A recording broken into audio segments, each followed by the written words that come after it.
Did you know when Bela Lugosi died, he had just $1,000 in his bank account? And did you know when Judy Garland died, she owed money to almost everyone in the Hollywood? They were not the only ones. Many Golden Age stars could not manage their wealth properly. And when they died, they had nothing. Some died penniless, while others spent thousands of dollars in debt. Here we are going to talk about 20 celebrities who actually died in rags. Judy Garland. Ever wonder how someone who brought us so much joy could face so many hardships? Meet Judy Garland, the girl forever remembered for clicking her ruby slippers in The Wizard of Oz. Off-screen, her life was far from a fairy tale. As a teen, she was pushed into grueling work schedules by MGM. They even controlled her diet, once putting her on pills to keep her weight down and her energy up. Imagine being just a kid and never having control over your own schedule or your own body. Judy always felt like she had to keep dancing to pay the bills. She was underpaid for her iconic roles. Her managers and husbands often mishandled her money, and her desperation grew. To keep performing, she turned to pills and alcohol, which only added to her troubles. Fans still packed concert halls to see their beloved star belt out those unforgettable tunes. Then came a series of divorces and lawsuits. By the time she reached her late 40s, Judy was swimming in debt. But the star with that golden voice was deep in the red. When she died in 1969, she reportedly owed around $4 million. It's a heartbreaking twist for someone who gave the world so much light. Next time you hear her sing Over the Rainbow, remember, behind the spotlight, real life can get very dark. Bela Lugosi.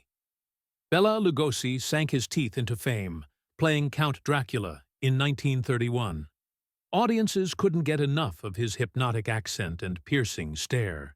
He wore a cape like it was custom-tailored by the devil himself. You'd think such an iconic role would guarantee a lifetime of security. After Dracula, he kept busy, churning out movie after movie, over 50 in total. The paychecks never seemed to stick. His mounting addiction to morphine and, eventually, alcohol. It's said he was in constant pain due to sciatica, and he relied heavily on painkillers. Medical bills ate up a huge portion of his earnings. Worse yet, horror roles started going to other actors. The film industry moved on, but Bela's lifestyle didn't. In the end, he struggled to cover even basic expenses. Friends recall that he once called Boris Karloff to borrow money for groceries. When Bela died in 1956, he reportedly had just $1,900 in his bank account. The man whose image would grace countless Halloween decorations for decades was basically broke. He left behind a small real estate holding worth about $1,000. Veronica Lake. That's the phrase that instantly conjures images of Veronica Lake, the sultry star of film noir classics like This Gun for Hire and Sullivan's Travels.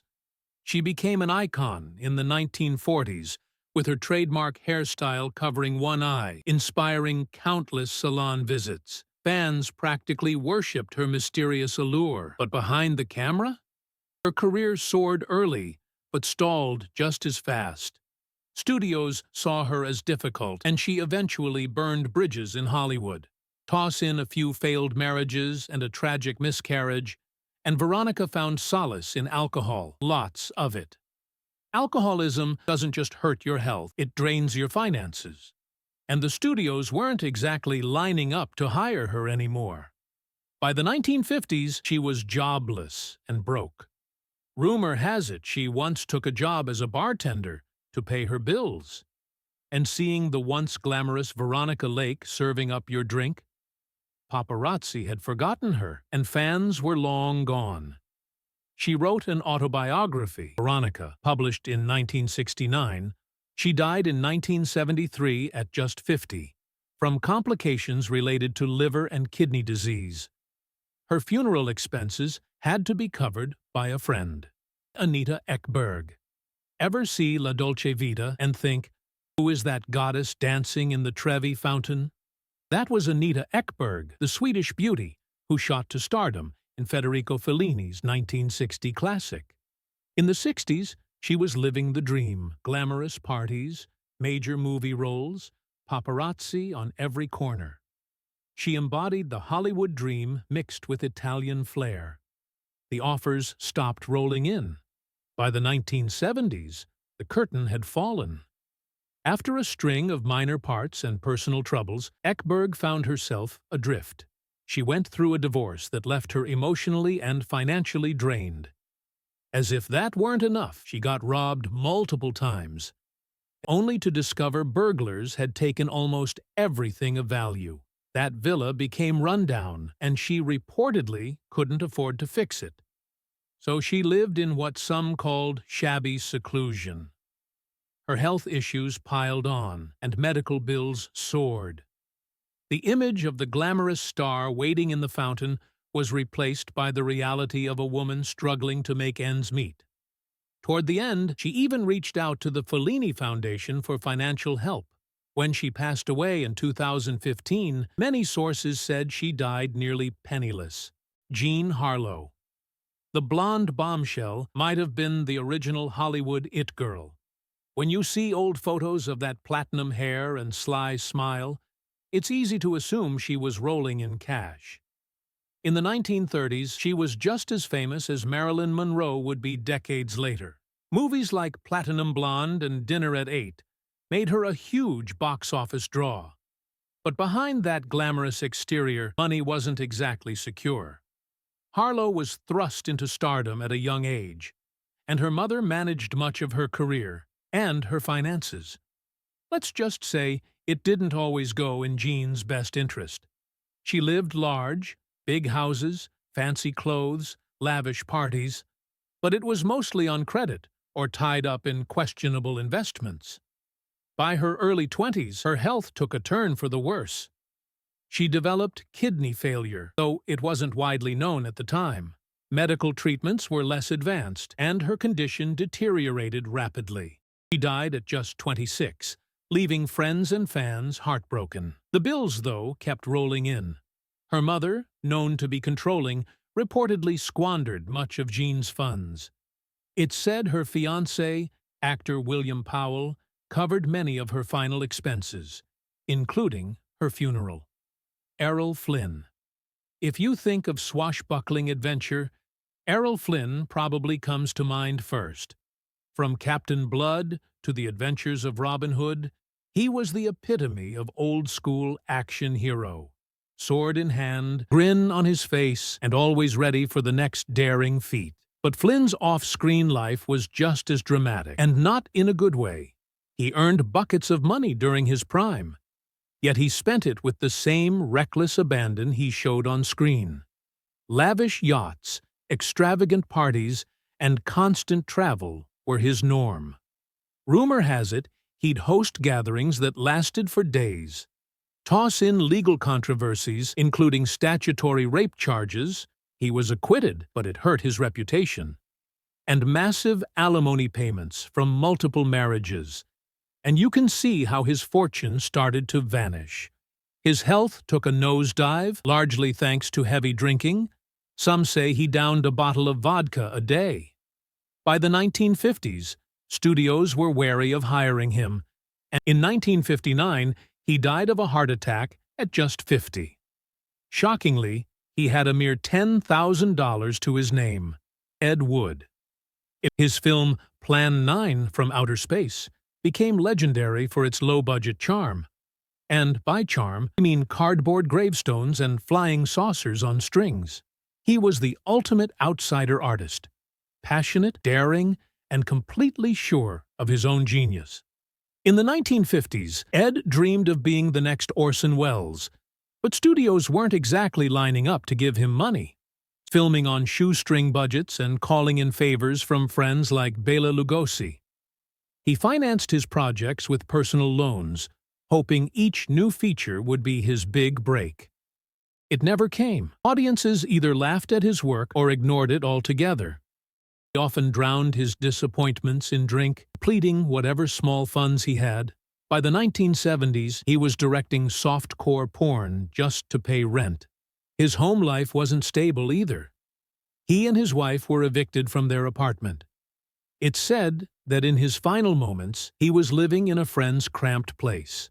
He died of a heart attack in 1978, broke and largely forgotten by Hollywood.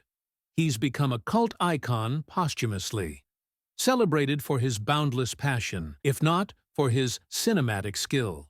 Buster Keaton. Think of silent film comedy, and you'll likely picture Buster Keaton's deadpan face.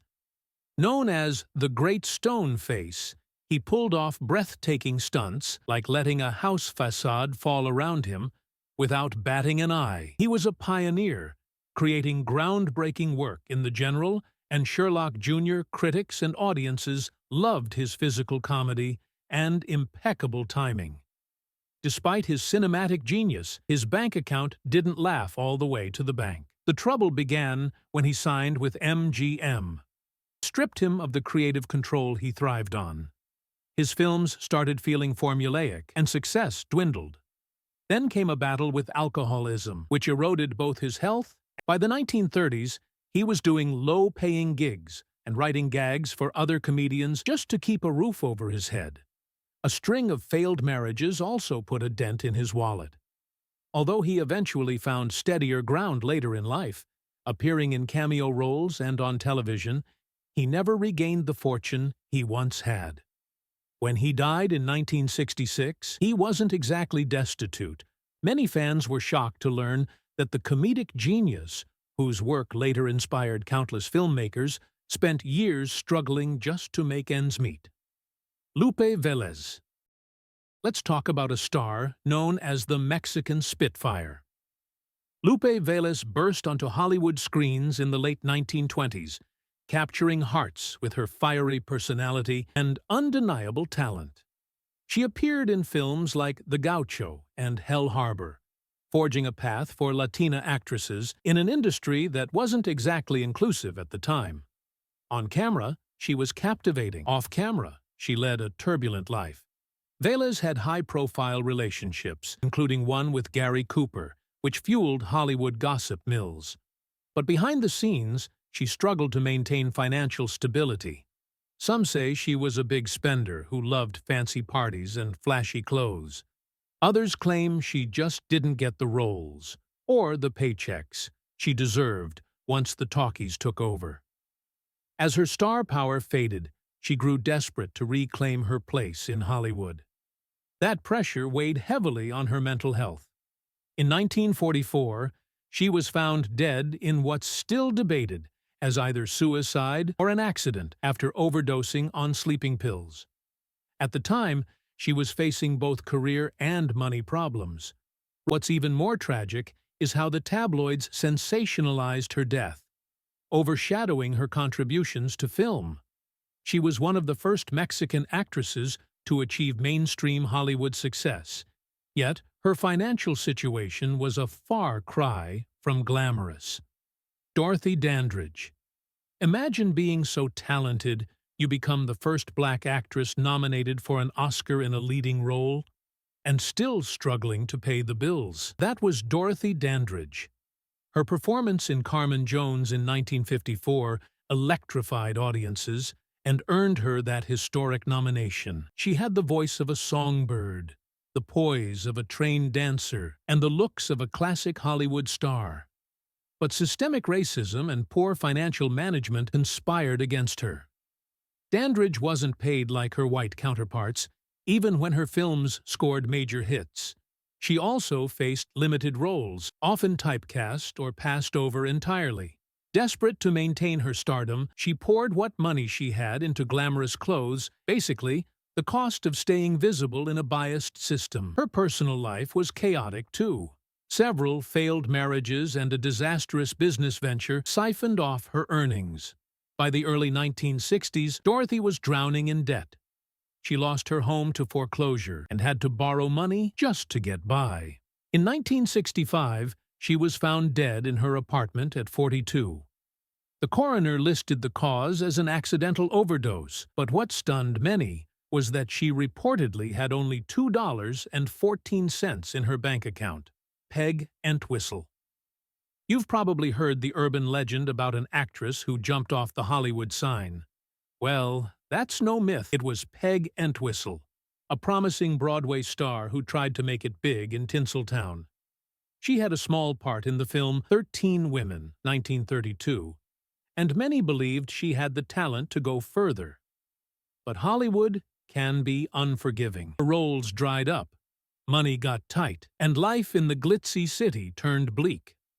Peg was originally from Wales, but grew up in the U.S.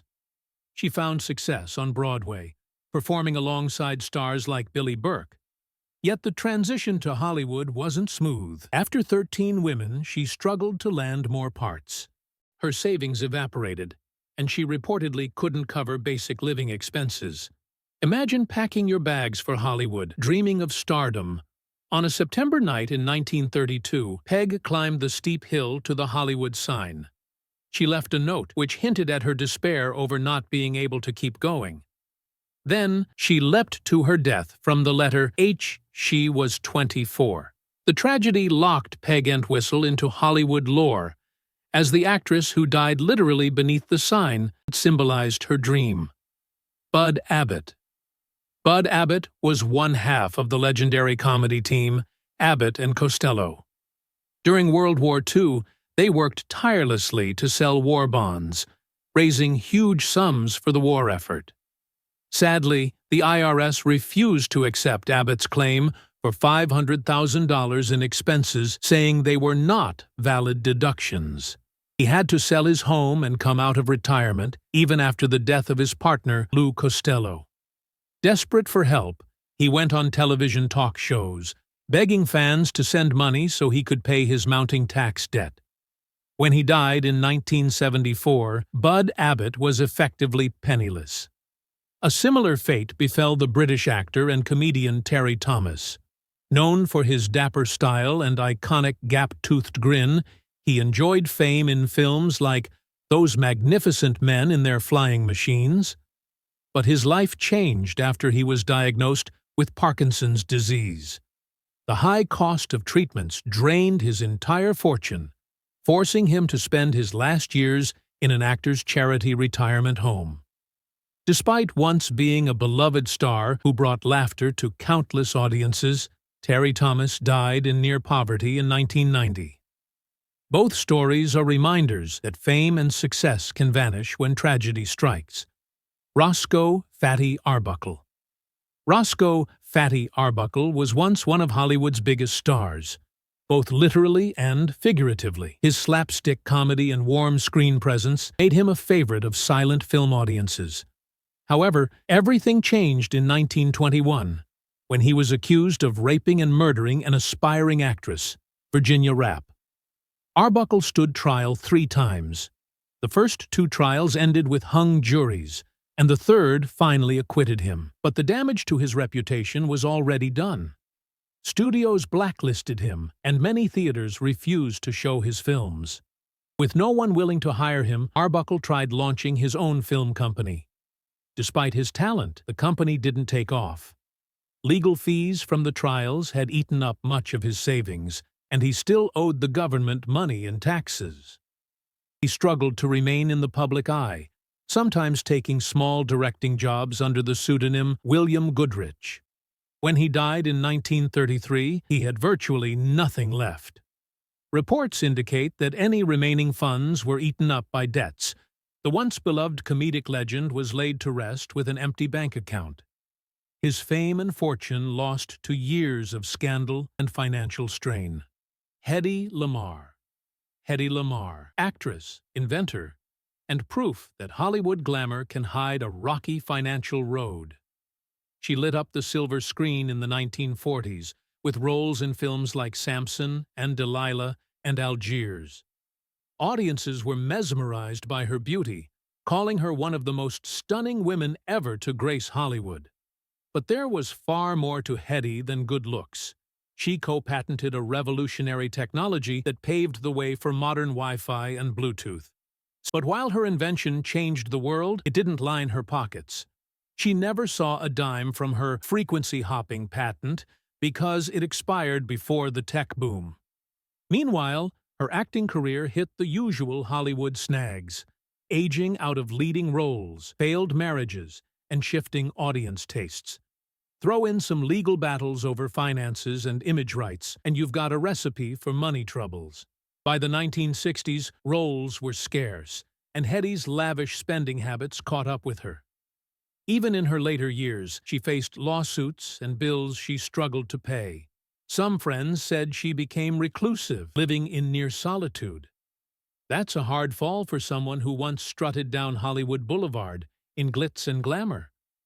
When she passed away in 2000, she wasn't destitute on the streets, but she was hardly living off a Hollywood fortune. That any comfort she had was a far cry from the grandeur of her heyday. Terry Thomas was a British comedy star, famous for his wide, gap-toothed grin. He played cheeky upper-class characters and became a cult hero to many film fans. One of his best-known movies was Those Magnificent Men in Their Flying Machines. In 1971, doctors told Terry Thomas he had Parkinson's disease.